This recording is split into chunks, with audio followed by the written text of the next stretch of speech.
Hello, everyone. Welcome to the Coach Chris Oliver Show. I'm Chris Wells. Coach will join me in just a few moments. This week, we'll take a look back at the Blue Raiders' 64-23 win over Kentucky Christian. We'll also preview the game with Cumberland University this coming Saturday at Blue Raiders Stadium as the Blue Raiders return home for the first time, and it seems like a month for homecoming game. That is this Saturday, 2:30 p.m. Central Time. We'll preview that game with Coach when we come back in 1 minute. This is the Coach Chris Oliver Show on the Lindsey Wilson Sports Network. You know, they always talk about the city on a hill, the beacon on a hill, and that's kind of how I felt Lindsey was. It's, you know, this very metropolitan college, really, when you look at the student body and how diverse it is, in the middle of this rural community. But it's certainly that school that is in the midst of that transformation to something way beyond what any of us could ever hope for or imagine a small college to become. Welcome back to the Coach Chris Oliver Show. Coach joins me now, and 64-23 win over Kentucky Christian on Saturday, improved to 6-0 on the season, coming off of a bye week. We talked a little bit about this after the game, but for those who didn't get to hear the post game, let's talk a little bit about how you felt like you guys bounced back after, not really a bounce back, but after a week off. Yeah, I thought we had really good focus. I thought our game going into the bye, as we talked about a couple weeks ago, we weren't as focused that week of preparation. I thought we handled the bye week really well. I thought our guys came back off a break. We also had fall break last week where we didn't have classes. So a lot of things that are out of the normal schedule. And for us, we like to have that consistent schedule we talked about last week. I thought our guys handled it really well. We were focused. We were ready to go. And I thought we were, focused on KCU, even though they're struggling a little bit this season. And sometimes that can be a challenge for us mentally. I thought our guys did a great job of that. I thought your offense was incredibly sharp. You scored on 6 of the 7 drives in the first half. The 7th drive was to end the first half. So basically you were 6 for 6 in scoring offense. You rushed for 209 yards, set a season high in total yards with 585 yards. It was just a very sharp day for your offense. Yeah, I thought, again, we had a good week of practice. We kept the game plan simple, and the guys just came out and executed really well. Continue to protect the football in a good way, knock on wood, and the good things are going to happen when we do that. And we always talk about we want to finish every series in a kick. Sometimes that's a punt. Fortunately, it wasn't a lot on Saturday, but if we're doing those things, protecting the football and playing great 11-man football on offense, and that means covering down the field with the linemen, those extra blocks, all those things, then that's how you get those big plays, and we saw a good bit of that on Saturday. 10 of 15 on 3rd and 4th down conversions, and again, we talked about this in the post game, but your first down efficiency we thought was good after looking at it and measuring it out. Did it turn out to be as good as we thought? Yeah, it was really good. We talked about there were just a few instances where we had a penalty and got behind the chains, and we did great on 2nd down in those instances, but overall, 1st down was outstanding for us, and that's why we were so successful on 3rd down. And we just continue to go back to the plays that our guys feel comfortable with, and we execute well, and we don't try to get super fancy with what we do. We just try to go out and execute, and the credit goes to our kids, and they did a great job of that on Saturday. 8 rushing touchdowns on Saturday. It's one shy of a program record. 15 different receivers caught at least one ball. That is a program record. I want to talk a little bit about those 8 rushing touchdowns. And you rushed for 209 yards. We mentioned that just a moment ago, but I thought your O-line was really good on Saturday. Yeah, I thought we did a good job. There was a 4th and short where certainly we'd like to have that back. We felt like we should have converted that. And our goal line offense is getting a little bit better. The first few games, we didn't have a single snap of our normal goal line formation. We stayed out of it. We had some situations where we just didn't get into it. But what has happened is we haven't had a lot of goal line reps throughout the course of the year. So as we got into game 4 and 5, it was a little bit sloppy. So that was a big point of emphasis for us in practice throughout the bye week is getting some extra reps in our goal line offense. And we got into that set a number of times on Saturday, and it was getting better. There's still some things there that we need to clean up, but we're not very complicated on the goal line with what we do. We go into our 3 tight end set. Everybody in the conference has seen all the plays in that set over the years, but we believe in it and want to get that confidence in it. It was good to see us be successful out of that formation on Saturday a number of times. I think we had 3 rushing touchdowns out of our normal goal line personnel. Most important stat in all of football is the score, obviously, which was in favor of Lindsey Wilson.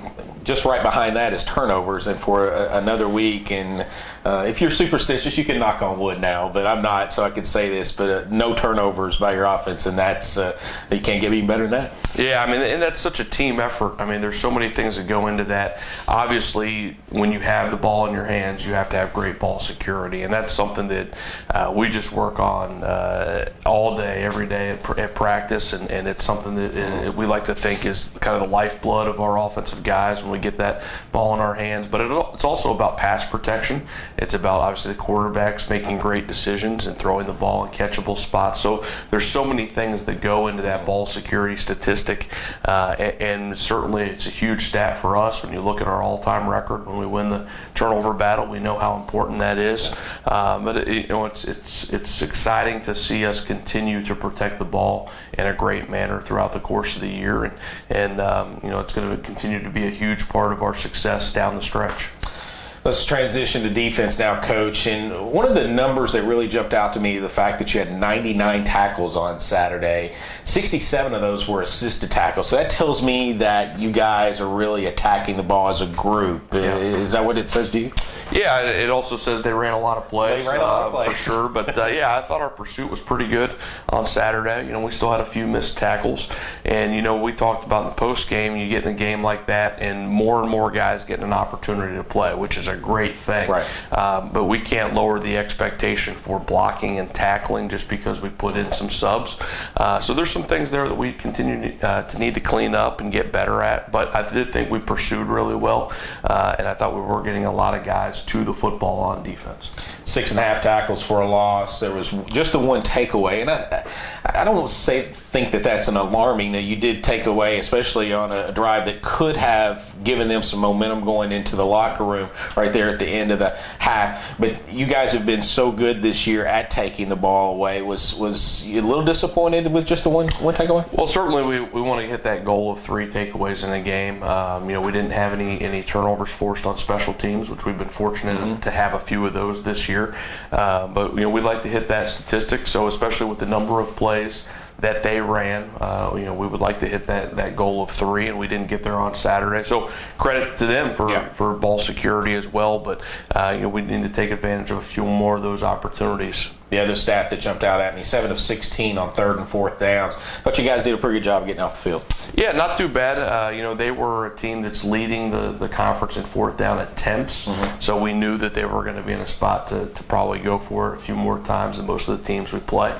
I think we could have been a little bit better. There were a couple times where we had them in some 3rd and longer situations, and they did convert a little bit. But there's some things there to continue to clean up where I think we could have ended a few of those drives and got off the field a little bit sooner on Saturday. In addition to having a season high in total yards of offense, the hidden yards that Bob Boone talked about on Saturday in the game had 176 yards, whether through kickoff return or punt returns. That's a huge number.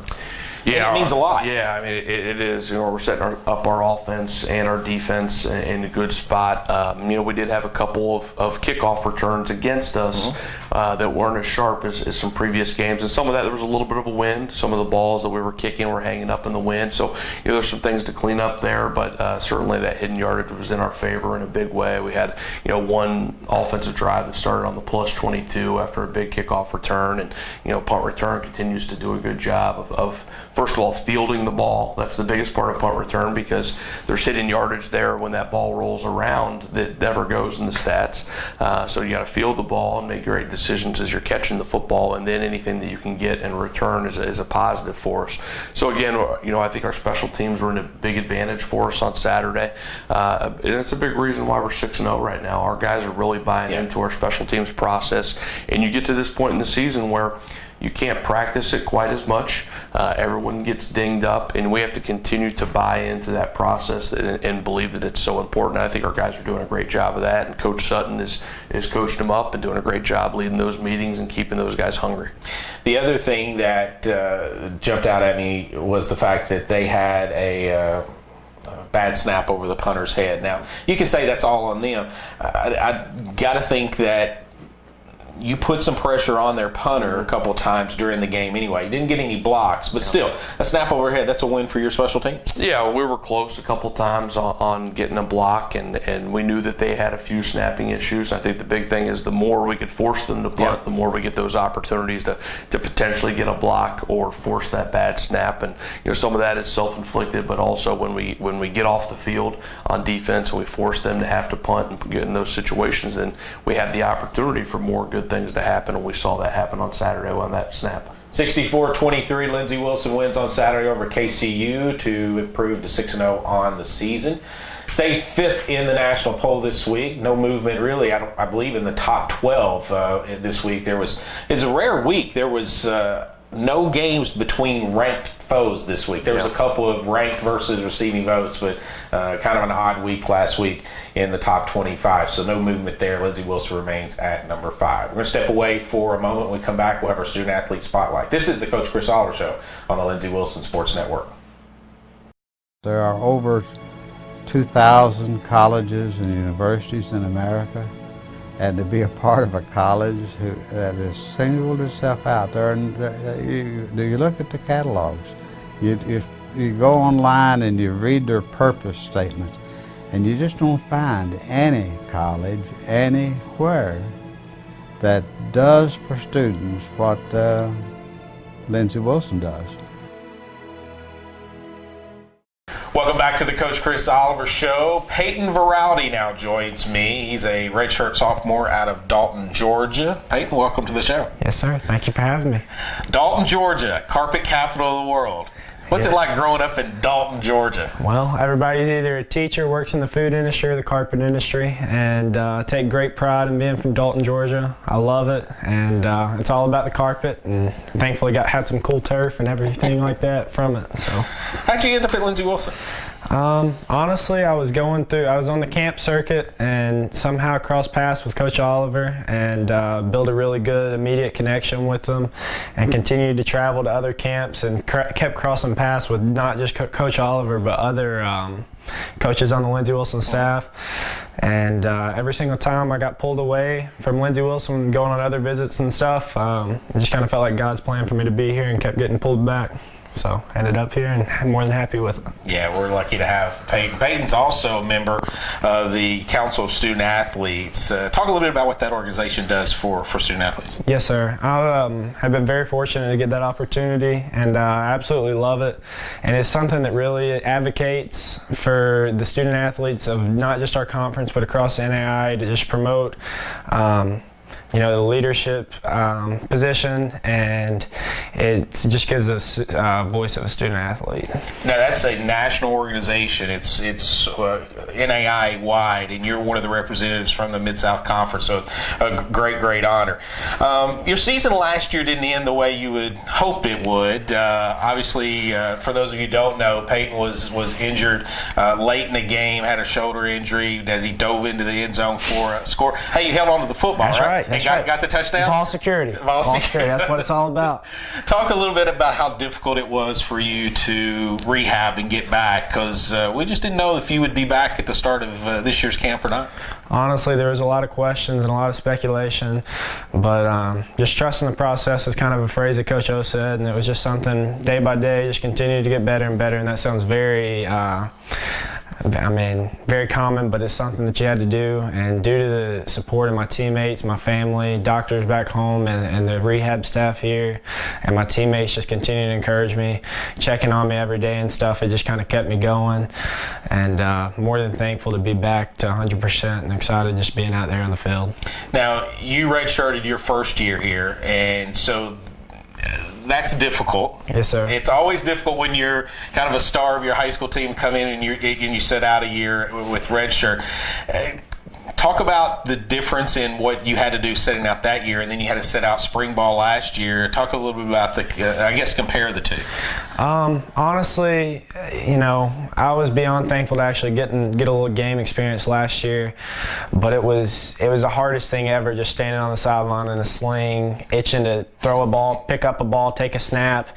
All those things that you take for granted on a daily basis. It just blew my mind. You never realize how lucky you are sometimes until things get away from you. And at that point, once I got back to it, I don't take a single day for granted, and beyond grateful to go out there every single day on the field. You've had a solid season so far, 6-0, part of a three-headed quarterback monster that is second in the country in pass efficiency. You guys, you seem like a really close-knit unit as well. When I get to travel with the team, and you and Beasley and Cameron, you guys really pull for each other, don't you? Yes, sir. We're each other's biggest fans. Of course, Bees is a guy, and I look up to him like a big brother.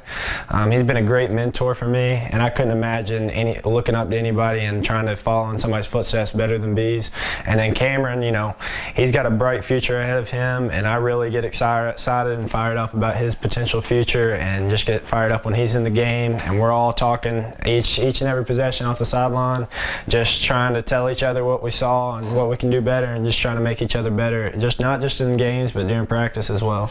Yeah, throughout the week, with video, there's a lot of prep work that goes into preparing for each week. Talk a little bit about what you guys do from Monday. You have weights on Mondays, and then through the rest of the week. It's not just about Saturday. Oh, no, sir. There's a lot more behind the scenes than just even practice and the team meetings. There's hours spent in the film room, around a computer together, just breaking down the other team, breaking down us, improving our footwork, improving our craft. Because honestly, we just got to focus on ourselves, and we're going to end up being okay. But we've got to focus on, evaluating the other team and continuing to get better in that too. So, I might pick up on something and tell Bees, and Bees might do the same for me, and then Cameron pitches in and might pick up something on a coverage, and we all watch different things and try and help each other through that. All right, let's go to Saturday now. It's pregame. I know you guys go through your warm-ups and everything, but what's Payton's superstition? What do you do? I guess, what do you do to get prepared for a game? Well, honestly, like I said earlier, I take great pride in being from Dalton, Georgia, and I almost always wear something, the catamounts during pregame. Always pray, and there's just a couple funky things, whether it's wetting your hair before you go out for pre-practice or pre-game, splashing some water on your face. There's just a couple weird things. Got a certain playlist.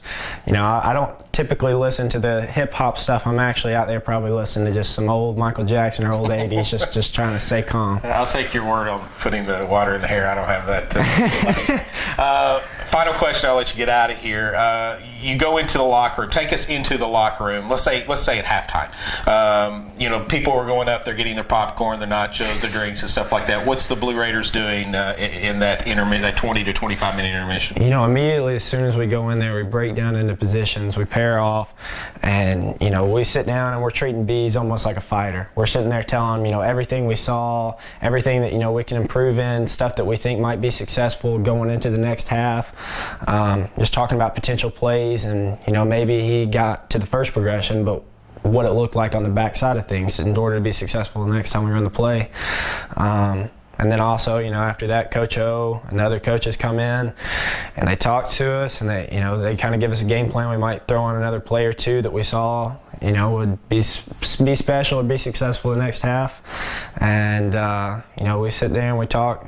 We get the boys going, and we're fired up to play the second half. Payton, thanks so much for joining us. Yes, sir. Payton Veraldi from Dalton, Georgia. He's a redshirt sophomore quarterback here on the Lindsey Wilson football team. We're going to step away for a moment. We'll come back with Coach Oliver. This is the Coach Chris Oliver Show on the Lindsey Wilson Sports Network.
Welcome back to the Coach Chris Oliver Show. Coach rejoins me now. Payton Veraldi. Said his name wrong a couple times last year when I said Veraldi, but it's actually Veraldi, and just a terrific young man. Yeah, he's a fun kid to be around. Has been a big leader in our program.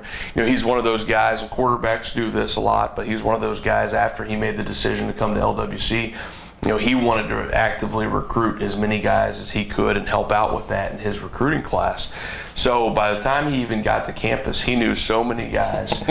He just has one of those personalities that's infectious, and a great young man. He's killing it in the classroom. He's first class off the field, and playing really well. We're excited he's part of our program. Yeah, he had a nice pass to Cam Weiss this week, and just he just a terrific student athlete. That's exactly what you want out of your student athletes is what Payton is. Let's go through our players of the week for this week.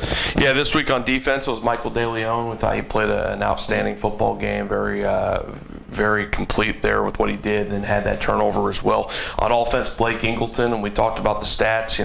15 different receivers caught the ball, and a lot of different rushing touchdowns for different guys. Blake didn't have a ton of touches, but when he did get the opportunity, he played really well. Obviously 3 touchdowns there as well. On offensive line, Zach Lawson played outstanding for us on Saturday. Special teams, Quentin Brown.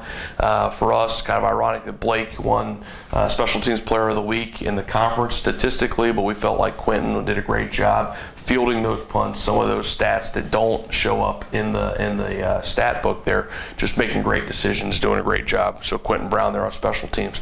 Prep offense this week, Joe Grissett and Malik Walker, 2 guys out of Louisville, 1 an offensive lineman and 1 a wide receiver.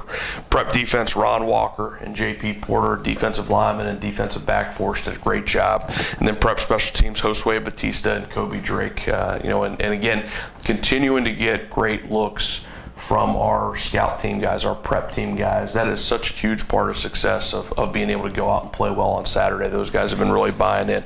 We had a few big hits and big plays on Saturday. Isaac Aguero had 2 big hits throughout the game. Michael DeLeon had 1 on a quarterback. And Blake Ingleton, we gave him 1 on his touchdown run. That was kind of a stiff arm, and that was probably goes down as a big hit there. Big plays, Damani Jenkins on the sack, Michael DeLeon on an interception, Blake Ingleton on that touchdown run again. Mikey Davis had a big 3rd down catch. It was 3rd and 10, caught a ball right at the sticks.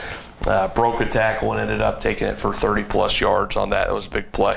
Touchdown throw from Dylan Beasley to Jay Godlock.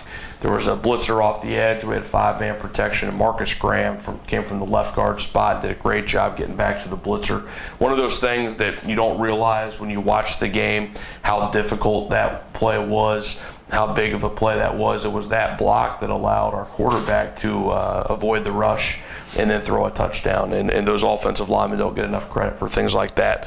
And then Tyrone Stollard, Corey Smith, and Javen Jones for executing the hook and ladder play there halfway through the second quarter. That set us up for a touchdown right before we went into half, and that was a big play, very well executed. And Blake Ingleton on the big kickoff return as well. So a lot of big plays and big hits. That's a good thing. 64-23, Lindsey Wilson defeats Kentucky Christian, improved to 6-0. This past Saturday. This Saturday, coming up at Blue Raider Stadium, Lindsey Wilson will host Cumberland University. Coach, they come in, they're ranked 22nd in the country, 6-2 record. Just so well coached. Yeah, this is a good football team. They stress you with what they do offensively. They're coming off a game where they ran for 500-plus yards, and they do a great job keeping you off balance. And then defensively, they're so sound with what they do. They don't beat themselves. They don't do a lot. They do bring a little bit more pressure at times than some of the other teams we played, but they kind of do what they do, and they're really sound. And like I said, they're well coached, 6-2. One of their losses is to a 1AA program who they were leading in the 4th quarter, and they lost by 7. And their other loss is to a Georgetown team that's undefeated and really good. So, this is a good football team. It's going to be a big challenge for us on Saturday. It's homecoming weekend, and that used to not mean a lot back in 2010 and 11 because there wasn't any alums to come back. But what does it mean now? Well, it's exciting because we do have football alums in addition to our other alums. So that's great to see those guys come back and be able to go out there and tailgate and come down and show up and watch the program that they helped to build. Right. That's just a special thing. So you get to see those guys come around, and it's a great thing for us. And it's one of those things also, it's we've been on the road 4 out of 6 games. Right. it's week 7. We're just playing our 3rd home game. So, we didn't have a lot of choices when we built the homecoming schedule. This is kind of the game it had to be. And, the fact that we're playing a really good ranked team, that's just kind of the way that it happens, not the way you usually schedule it. But we're excited to be able to get up and play at home again in front of the crowd and have those pregame festivities. But it's great to see those alums, those football alums specifically, come back and enjoy Blue Raider football. Yeah, you throw in the 2 byes to boot. That's 8 weeks there, so 2 months and you've had 2 home football games. That's kind of hard to believe. Yeah, it's been a long time coming since being back at home for that 3rd game, and we're excited to be able to finish out the 3 of the last 4 regular season games at home. But we're focused on this one. This is a big one, and this is a good football team we're playing. 2:30 p.m. Central Time kickoff, so a little bit later than normal, just an hour after what our normal kickoff time of 1:30. That's this coming Saturday at Blue Raider Stadium. Lindsey Wilson hosts a nationally ranked Cumberland University team, 2:30. We'll have the coverage right here on the Lindsey Wilson Sports Network beginning at 1:45, joined by Boone and myself. That'll do this week's Coach Chris Oliver Show. I want to thank Payton Veraldi for joining us, and of course, Coach. This has been the Coach Chris Oliver Show on the Lindsey Wilson Sports Network.